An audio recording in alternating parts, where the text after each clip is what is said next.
Bonjour, je vais vous présenter un outil d'évaluation qui s'appelle La Cuisinière et que vous pouvez trouver sur internet en cliquant La Cuisinière.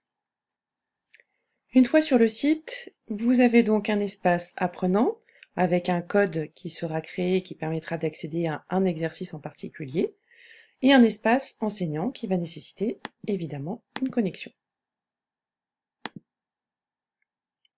On arrive donc sur cette page qui va permettre soit la connexion avec votre email et votre mot de passe, soit l'inscription avec, là aussi, un email et un mot de passe.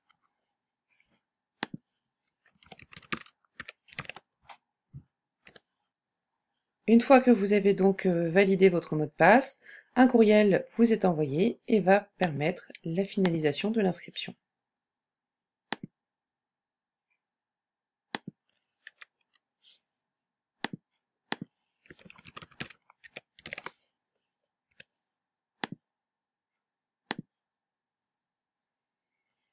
On va donc arriver sur cette première page qui va expliquer en détail relatif comment créer un premier exercice et vous voyez qu'on va donc suivre le tutoriel qui est présenté. Vous avez donc toute cette partie qui va concerner les questions que vous pouvez vous poser et tous ces outils qui vont servir aux élèves à répondre. Et ces éléments vont servir à séparer les exercices les uns des autres au fur et à mesure, on le verra un petit peu plus tard. Appelons ce premier test « Test ». On va commencer en insérant un texte.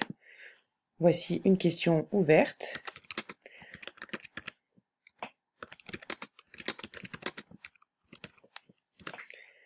Donc là, c'est la partie qui va me servir à poser les questions. Tout ce qui va être en bleu va être les questions que moi je vais soumettre. Et du coup, avec chaque question, je vais proposer une activité, une réponse. Par exemple, ici, l'utilisateur pourra saisir un texte. Je n'aurai pas de visibilité de possibilité de proposer diverses réponses. Ce sera un texte libre qui va être proposé. De la même façon, je vais pouvoir de nouveau proposer un texte.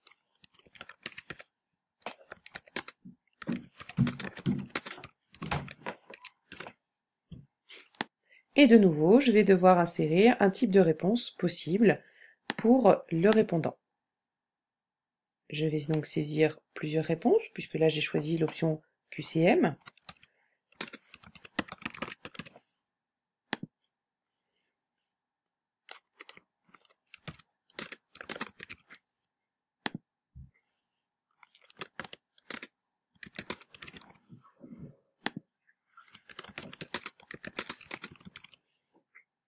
Et voici différentes réponses possibles. Vous voyez qu'il y a ici des petits outils qui vont me permettre éventuellement d'intégrer une image ou du son, mais vous voyez que ces fonctionnalités ne fonctionnent pour l'instant pas encore, on verra d'ici quelques temps. On va donc avoir ce questionnaire qui va s'organiser avec des questions et des réponses.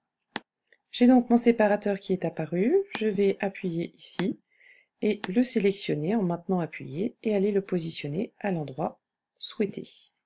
Si je veux un deuxième séparateur, eh bien même principe, je vais le sélectionner et le placer à l'endroit voulu. Les outils qui sont particulièrement intéressants sur cette interface, vous avez la possibilité d'insérer du son assez facilement en vous enregistrant ou en ajoutant un fichier MP3. Vous pouvez insérer de la photo, là aussi en enregistrant ou en ajoutant un fichier image. Vous pouvez insérer du dessin, et là vous allez pouvoir crayonner quelque chose, par exemple une information, qui sera ensuite visible par les personnes qui vont pouvoir consulter votre questionnaire. Alors on s'amuse quelques instants, hop, et voici, évidemment vous pouvez modifier, vous pouvez enlever les derniers éléments qui ont été créés, vous pouvez insérer une image, ce qui peut être plus intéressant que les petits gribouillages. Vous pouvez également insérer des formules mathématiques, alors c'est encore là aussi de façon un peu complexe, mais c'est envisageable, et vous pouvez intégrer de la vidéo en copiant l'adresse URL d'une vidéo YouTube. C'est le seul format qui est supporté pour l'instant, comme vous le voyez indiqué ici. Au niveau des réponses, vous le voyez, du texte, du son, de la photo, du dessin, donc le même principe qu'ici, du texte à trous. Alors, au niveau du texte à trous, pour la réponse, vous allez saisir votre texte et puis vous cliquerez sur les mots que vous souhaitez faire disparaître avec des trous, de façon à ce que la personne qui va répondre ne les voit pas. Vous avez le QCM et que l'on a vu tout à l'heure et l'association qui va donc vous permettre d'insérer une paire que vous allez pouvoir créer. Donc là, si je mets le numéro 1 ici, eh bien, je vais pouvoir mettre le numéro 1 écrit en lettres ici, ça me fait une première paire. Si je veux ensuite en ajouter une autre, eh bien, ce n'est pas plus compliqué que cela. Et les propositions seront donc mélangées, ce qui permettra à l'élève d'avoir plusieurs possibilités au niveau de l'interface de réponse.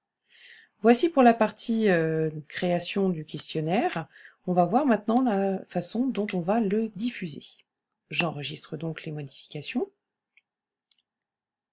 et je vais pouvoir fermer cette partie exercice. Je me retrouve donc avec mon questionnaire. Ce questionnaire, je vais maintenant pouvoir de nouveau l'éditer, je vais pouvoir le dupliquer, par exemple pour faire passer le même questionnaire à plusieurs classes différentes, avec des modalités différentes par exemple. Je vais pouvoir aussi le prévisualiser. Là, je retrouve donc la pagination que j'ai proposée avec les différents types d'exercices qui sont suggérés. Pour la diffusion, je vais aller ici. Je vais saisir le titre de la diffusion, ici test, diffuser la correction aux élèves ou pas, ça va être le choix selon votre activité. Je peux choisir la date limite pour rendre les copies et je peux choisir le nombre de copies maximum que je souhaite recevoir. Mettons que ici j'en souhaite 39. Je vais donc créer ma diffusion et à partir de ce moment-là, ce questionnaire sera accessible avec ce mot de passe, ce code, qui sera rentré, vous vous souvenez, dans la partie élève à l'entrée du site La Cuisinière, et ou avec le QR code que vous voyez affiché ici et qui correspond exactement à cet exercice. On peut également copier le lien de façon à le copier et le déposer dans un cahier de texte par exemple. Ceci est fait, eh bien vous n'avez plus qu'à terminer en cliquant sur le OK. Vous avez donc votre test qui est maintenant diffusé et vous allez pouvoir voir les réponses qui vont être proposées par les élèves au fur et à mesure. Vous allez pouvoir visualiser l'état d'avancement des exercices, les réponses si elles sont justes, si elles sont fausses, etc., etc. Ce qui va vous permettre d'avoir un visuel de ce qui est réalisé au fur et à mesure. Là, je revois les exercices et si j'avais des copies, eh bien, je pourrais les consulter. Il se trouve que désormais, je dois avoir une copie qui est arrivée. On a signalé qu'il y avait donc une copie qui était arrivée. Cette copie a été annotée avec son identité par l'élève. Il a à la fin un code qui correspond à la copie qu'il a déposée. Et je vais maintenant pouvoir consulter sa copie. Je vois donc le nom de l'élève, le moment où il a rendu le devoir, je vois le score et je vois le numéro de sa copie. Je peux ensuite consulter ce qu'il a répondu. Donc je vois la réponse qu'il a tapée, je vois le fait qu'il ait répondu ceci au moment du QCM, je vois les informations que j'avais données et je vois que pour la paire, eh bien, cet élève n'a pas été très au fait de ce qu'étaient le 1 et le 2. On va refermer cette copie d'exemple pour vous expliquer du coup l'intérêt de La Cuisinière. L'intérêt, c'est donc d'avoir une visibilité complète de ce que fait l'élève, d'avoir des résultats qui s'affichent avec des rapports, d'avoir directement les QCM, les QR codes qui sont proposés. L'inconvénient, c'est que cet outil est encore en test. Il va évoluer, mais restera-t-il gratuit? La question se pose. Je vous remercie.